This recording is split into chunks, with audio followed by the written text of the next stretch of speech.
দেশ ও প্রবাস থেকে যে যেখান থেকে আজকের ভিডিওটা দেখতে পাচ্ছেন সবাইকে অনুরোধ রইল পুরো ভিডিওটি দেখার জন্য, তাহলে বিস্তারিত বুঝতে পারবেন। আর আজকের ভিডিওর মধ্যে থাকছে মালয়েশিয়ার কলিং ভিসার গুরুত্বপূর্ণ কিছু তথ্য এবং ট্যুরিস্ট ভিসার সম্পর্কে কিছু আপডেট আপনাদেরকে জানাবো। অনেক ভাই কমেন্ট করেছে মালয়েশিয়ার কলিং ভিসা বর্তমান বাংলাদেশে খুবই সিন্ডিকেট চলছে। এখন অনেকেই কমেন্টে লিখেছে ভাই ট্যুরিস্ট ভিসায় কি মালয়েশিয়া আইসা কাজ করা যাবে নাকি, বা সুযোগ সুবিধা এবং কি কাগজপাতি করা যাবে নাকি, বৈধ হওয়া যাবে নাকি, এই সম্পর্কে কিছু কথা বলবো। মানে আমি যে কথাগুলো বললাম সবাই এক একজন এক এক রকমের কমেন্টে লিখছে, আমি প্রত্যেকের কথার জবাবটাই দিলাম। তবে যাই হোক, অনুরোধ রইল আপনারা পুরো ভিডিওটাই দেখার জন্য, তাহলে বিস্তারিত বুঝতে পারবেন। সর্বপ্রথম কথা হলো মালয়েশিয়া এখন যে কলিং ভিসা চালু করছে কর্মী আনার জন্য, তবে সবচেয়ে সিন্ডিকেট হলো বাংলাদেশে প্রচুর পরিমাণ সিন্ডিকেট করবার লাগছে। তবে এই বিষয়ে দেখা যায় মানে ৮০,০০০ টাকার বিষয়ে এখন ৫ লাখ ৬ লাখ টাকায় বিক্রি হচ্ছে, এবং কি সেই জায়গায় অনেক প্রতারণার শিকার হচ্ছে মানুষ, এবং কি প্রতারিত করছে অলরেডি করবার লাগছে এজেন্সিরা প্রতারিত করবার লাগছে কর্মীদের, এবং কি অনেক টাকা হাতিয়ে নেবার লাগছে, সিন্ডিকেট হচ্ছে। এই কারণে অনেকেই লিখেছে ভাই আমরা ট্যুরিস্ট বিষয়ে যাইয়া কাজ করতে পারবো নাকি, এবং কি বৈধ কাগজপাতি করতে পারবো কি না, এবং সুযোগ সুবিধা বা সুবিধা অসুবিধাটা কি একটু জানাইতেন যদি।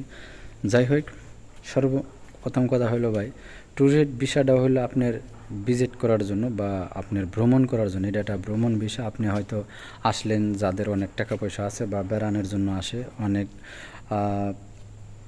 ঘুরে পুরা মালয়েশিয়াটা দেখার জন্য। তবে এই জায়গায় আপনি সেই ক্ষেত্রে আপনি যদি কাজ করতে আসেন, সেই জায়গায় তো কোনো কাজের অনুমতি নাই, ঠিক আছে। তবে আপনারা প্রশ্ন করেছেন, তবে এই জায়গায় কোনো কাজের অনুমতি নেই, তারপর অনেক লোক আসবার লাগছে। আর আসার সময়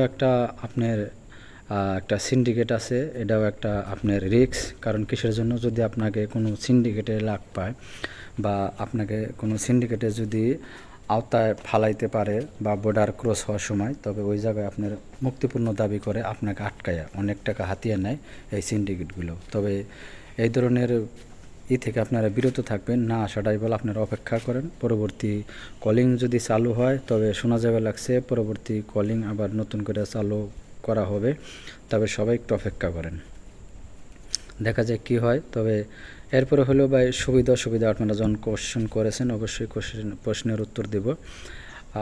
সুবিধা হলো, তবে আপনি আইসানে চলাফেরা করতে পারবেন, কোনো কাজ করবার গেলে আপনার পুলিশের ঝামেলা বা আপনি অনেক ধরনের হতাশার মধ্যে থাকবেন। এরপরে হলো আপনার পুলিশে যদি ধরে, সেই ক্ষেত্রে আপনি কখনোই ছাড়া পাইবেন না। আর হয়তো আপনাকে জেল জরিমানা করে দেশে পাঠিয়ে দিব, তবে এটা আপনার নিজের টাকা বাইর করা লাগবে টিকিটের। যদি আপনার নিজের আপনজন থাকে, তাহলে সেক্ষেত্রে আপনি তাড়াতাড়ি দেশে যাইতে পারবেন। আর যদি আপনার ভাগ্য ভালো হয়, তাহলে আপনি করতে পারবেন কয়েক বছর, বা ওই কাজ করতে করতে যদি মালয়েশিয়ার সরকার অবৈধদের বৈধ হওয়ার সুযোগ দেয়, তাহলে আপনি সেক্ষেত্রে দেখা যাচ্ছে ভালো একটা কোম্পানি দেখে আপনি সেটেল হয়ে যেতে পারবেন মালয়েশিয়া, বা বৈধ হইতে পারবেন। যদি আপনার বৈধ হওয়ার সুযোগ না দেয়, তাহলে আপনি সেই ক্ষেত্রে কখনোই বৈধ হইতে পারবেন না। অপেক্ষা করা লাগবে কখন বৈধ হওয়ার সুযোগ মালয়েশিয়ার সরকার দেয়। যাই হোক, তবে আপনারা যারা ট্যুরিস্ট ভিসা আসবেন, অবশ্যই সতর্কভাবে আসবেন।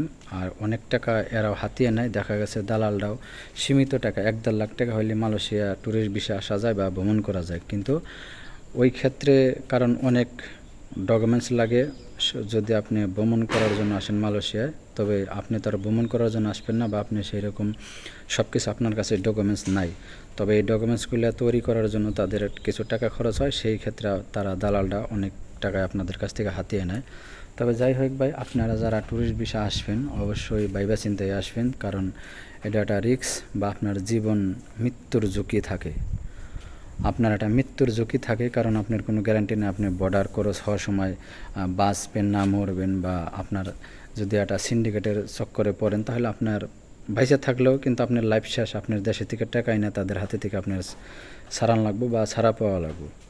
এই জিনিসটা আপনারা সবসময় মাথায় রাখবেন। যদি মাথায় রাখার পরে যদি আপনাদের ভালো লাগে, অবশ্যই সেই ক্ষেত্রে আপনারাই আপনাদের বিবেক বিবেচনা করবেন, আমি আর কি বলবো। যাই হোক, আর কলিং বিষয় এখন বর্তমান অনেক সিন্ডিকেট চলছে বা শোনা যাবে লাগছে ইদারিং সবাই। তবে আপনারা যারা বর্তমান যে কলিং ভিসার সময় বৃদ্ধি করেছে, আপনারা নতুন করে কেউ পাসপোর্ট জমা দেবেন না বা টাকা পয়সা দিবেন না, আপনারা অপেক্ষা করেন, দেখা যাক কী হয়। আজকের ভিডিওটা এই পর্যন্ত। ভিডিওটা দেখার পরে যদি ভালো লাগে আমার চ্যানেলটারে সাবস্ক্রাইব করে দেবেন, পাশে থাকা বেল আইকন অন করে রাখবেন, পেজ থেকে দেখলে পেজটা